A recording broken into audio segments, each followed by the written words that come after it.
Joining us is a very special guest, Union Minister of Home for Cooperation and Civil Aviation. Mr. Mohol, welcome to Sunset TV and thank you so much for joining us. A very important briefing today on the achievements of the government in the education sector. You come from a Lok Sabha constituency, Pune, which is known as the capital for education in the country. What are the biggest achievements of this government as far as education is concerned? पिछले 10 साल में जब से 2014 से देश में माननीय मोदी जी के नेतृत्व में ये सरकार आई है, तब से अगर पिछले 10 साल हम देखते हैं तो शिक्षा नीति में बहुत से कुछ पॉजिटिव बदल किए गए हैं। शिक्षा नीति को नए शिक्षा नीति को अपनाए गए हैं और उसके माध्यम से मुझे लगता है कि बड़ी तेज़ी से हम आज अगर देखते हैं तो हमारे देश में 60% जो हमारी पॉपुलेशन है, आबादी हो 35 ईयर से कम एज की है, यानी कि एक युवा देश करके पूरे विश्व में आज हम पहले स्थान पर हैं। और इसीलिए मुझे लगता है कि अगर ऐसे में ये गुणवत्तापूर्ण शिक्षा और कौशल विकास का अवसर अगर हम प्रदान करें तो निश्चित तौर से ये हमारी युवा पीढ़ी आगे जाके देश के लिए और मुझे लगता है कि बहुत अच्छा काम भी कर सकती है।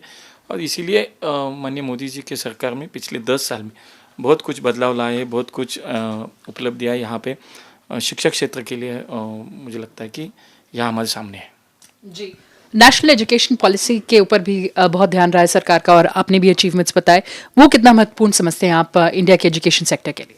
बिल्कुल है, क्योंकि मुझे लगता है कि पिछले तकरीबन 50 साल के बाद ये नीति बदली गई है, नई नीति लाई गई है, क्योंकि हमें तो आखिर में समय के साथ चलना चाहिए। तो इसी को मद्देनज़र रखते हुए आज अगर हम देखते हैं कि 2014 के बाद जो कुछ हुआ है तो बहुत ही पॉजिटिवली उसको हम देख सकते हैं कि बहुत बदलाव यहाँ पे दिखाई दे।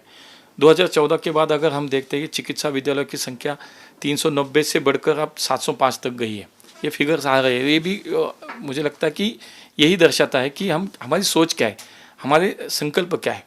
प्रधानमंत्री जी बार बार जो बोलते हैं, जो संकल्प किया है कि 2047 का विकसित भारत का संकल्प जो किया, उसमें हर क्षेत्र में हम आगे बढ़ना चाहते हैं। तो शिक्षा तो उसमें तो बहुत महत्वपूर्ण है और उसी के लिए मुझे लगता है कि अगर ये फिगर्स हम देखते हैं तो जैसे मैंने अभी बताया, चिकित्सा विद्यालय जो 390 से बढ़कर 705 तक गई। MBBS की सीट्स जो अब तकरीबन 1 लाख के नज़दीक आज सीट्स पहुँची है जो पूरे देश में। IIT के 7 नए विद्यालय शुरू हो गए, जैसे कि जम्मू में, धारवाड़ में, गोवा में, तिरुपति में, ऐसे 7 जगहों पे 7 नए IIT के विश्वविद्यालय हमें नए शुरू हो गए।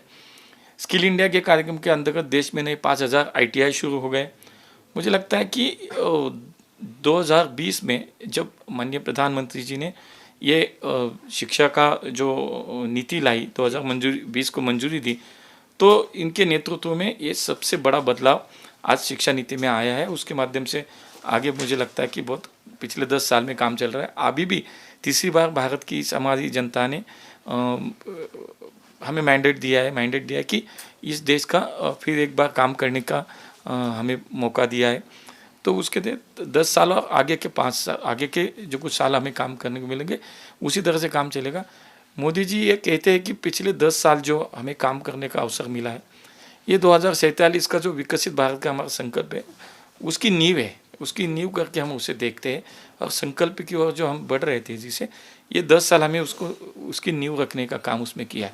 तो बहुत सारी उपलब्धियाँ है। मुझे लगता है कि अगर हम देखें तो यहाँ बहुत कुछ काम हो चुका है।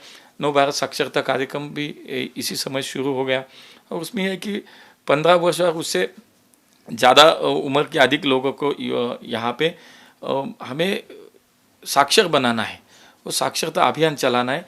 और उसका उद्देश्य यही है कि औपचारिक स्कूली शिक्षा से जो कुछ समाज में वंचित रह गए लोग हैं, 15 साल से ऊपर की आयु के लोग, उनको इस मुख्य धारा में लाना है, इसलिए उनको शिक्षित करना है। और यही या नव भारत साक्षरता कार्यक्रम का उद्देश्य, वो भी आज अच्छी दिशा में चल रहा है। और मुझे ये भी लगता है कि ये जो अगर हम देखते हैं तो बहुत कुछ बदलाव भी जैसे लाते कि हमारा जो बजट है, बजट में भी उसका प्रतिबिंब हमें दिखाई देता है। जैसे कि हमने जो कहा है तो उस पर काम भी कर रहे, खाली कहते नहीं है। तो अगर हम देखते हैं कि 24 और 25 के बजट में स्कूल शिक्षा और साक्षरता विभाग को जो बजट था वो 73,498 करोड़ का था, लेकिन 23 और 24 में जो बजट था उसके तुलना में 12,000 करोड़ ज़्यादा है। तो हर साल इसकी बढ़ोतरी हो रही है, हर साल उसमें कुछ ना कुछ आज एडिशन हो रहा है। ये हम देख रहे हैं कि इसलिए एक परिपूर्ण ऐसी एक नीति जो बनाई गई है उसके तरफ आगे उसी माध्यम से चलना है, उसी माध्यम से बढ़ना है। और पूरे देश में जो मैंने अभी कहा कि साक्षरता के माध्यम से भी, अभियान के माध्यम से भी जो प्रवाह के बाहर है उनको मुख्य धारा में लाना है, उनको शिक्षित बनाना है और ये देश 100% साक्षरता के लिए, साक्षर बनाने के लिए भी उसमें काम करें। हम बाकी अब एक और भी बजट की उपलब्धि यहाँ कह सकते हैं कि 2024-25 में उच्च शिक्षा विभाग ने 2023 और 24 की तुलना में तकरीबन 3,500 करोड़ की बढ़ोतरी इस बजट में की है। तो हर एक काम करने के लिए कुछ ना कुछ अगर मन में है तो प्रत्यक्ष कृति में भी आना चाहिए और ये हमें दिखाई दे रहा है। जैसे कि आज इससे बड़ी उपलब्धि हम कह सकते हैं कि अगर विश्वविख्यात QS वर्ल्ड रैंकिंग में अगर देखते हैं तो हमारे भारत के 7 यूनिवर्सिटीज़ वहाँ पे हमें दिखाई देते जो 100 में उनको शामिल किया गया है।